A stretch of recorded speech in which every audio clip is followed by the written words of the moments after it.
What about Mike Von Erich? What are your memories of Mike? He was a super kid. I really don't think he had what it takes for professional wrestling. I mean, he didn't have that, say, killer instinct or that, the shine, but he was a super nice guy.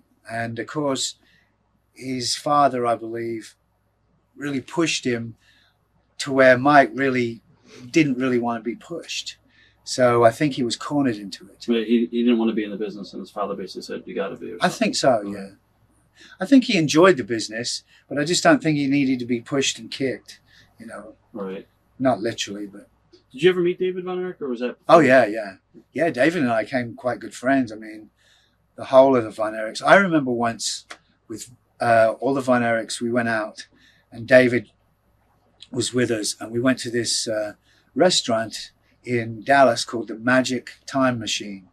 And all the waiters and waitresses are dressed up as something like Snow White or just something, Elvis. Right. And they're your waiter or waitresses. And our waiter was a professional wrestler.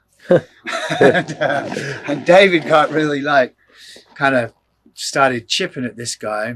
The guy was talking about things, and then the guy mentioned that wrestling was fake.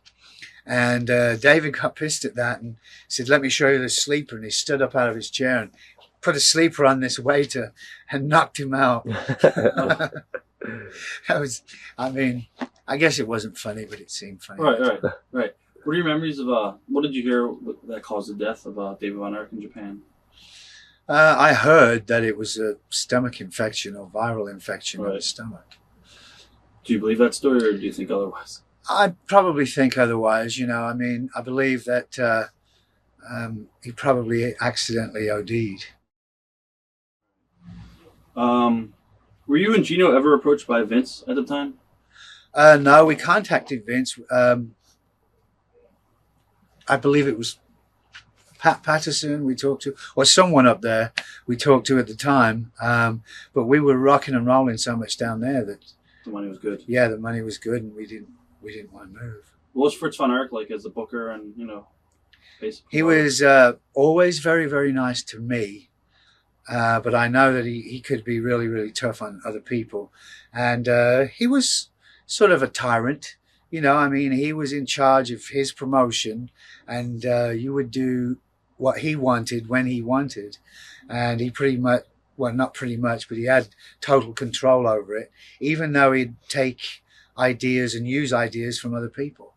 Right. So, I think he could have let up a little bit and been a little easier and more diplomatic, but that was him, it was Fritz.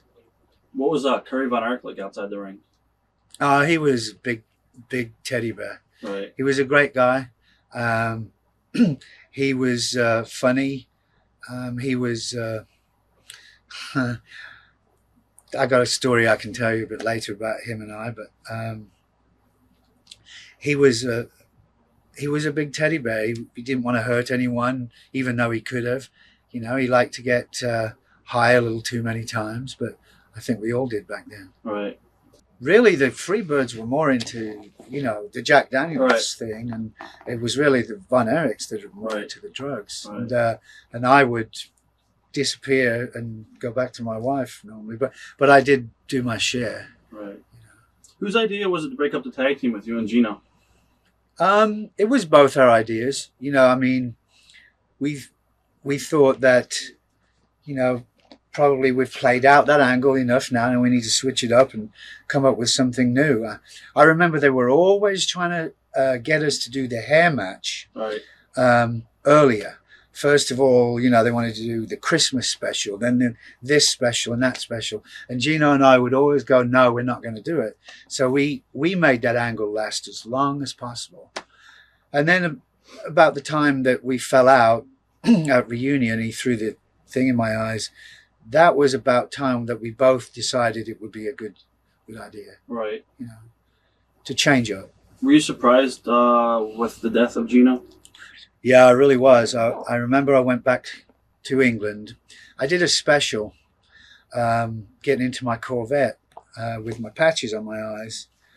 And I remember that that night when he threw the stuff in my eyes, I got home and they fought, about 50 wrestling fans followed me home, were peeking through the window to see if I was really, and that was kind of hairy. But I remember doing a special about the blindness, and I was just getting into my Corvette, but of course I couldn't see anything at all because I had the patches on, and I tried to get in the Corvette backwards, facing back. Right. That was funny. Everybody kept it as a blooper.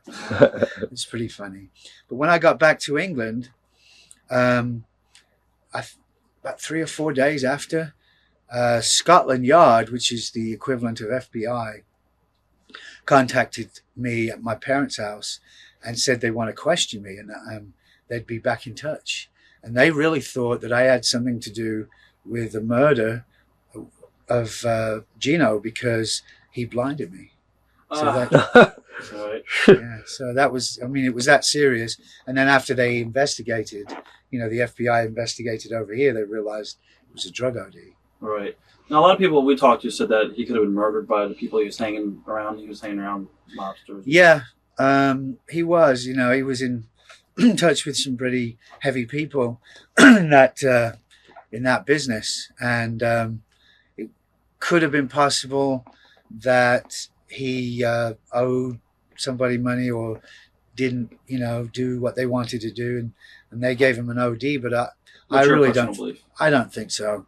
I think that Gino just overdid it and took too much. Right.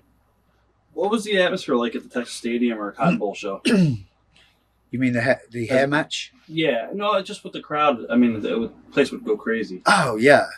I mean, it was unbelievable. I remember going back a little bit, when Gino and I had the first ever tag team hair match against the Von Erichs. Right. Is that when David, or the young brother Chris, came into the ring? And yeah, and helped. Right. But I mean, it was incredible back then. I mean, every time we nearly pinned one of those guys, they go nuts because they thought, no, the Von Erichs have got to have their head shaved. And then when they actually beat us, I mean, the thing was just crazy. Right. It was so intense. That was an adrenaline rush. And then I remember Kevin and Kerry shaving her head and then leaving little blobs, hanging off, and just laughing, and it's funny. At the time when Mike Von Erich died, were you shocked? Yeah, I really was. I mean, it was like, why would he kill himself, take an OD of pills, whatever the pills were, and go sleep somewhere in a sleeping bag? I mean, he was found with a note. So, I mean, it was totally predetermined. And did you suspect anything weird, or? No, I really didn't. Not to that extent. I knew that he didn't want to be pushed in the field of professional wrestling like he was, but I didn't realize that it got to such a stage, which I think was multiplied, several hundred times by drug taking. I mean, so that the issue or the problem was multiplied out of reality. Right. But I didn't expect it. How'd the locker room react? Oh, it was sad. I mean, more than the locker room, it was telephone. Everybody instantly heard. Everybody was telephoning everybody. It's pretty sad. But I really don't respect any of that, because when you leave a family behind, or you leave daughters behind, or you leave anybody behind, I really think it's the people that are left behind that suffer. Watch thousands of exclusive shoot interviews right now on TitleMatchNetwork.com.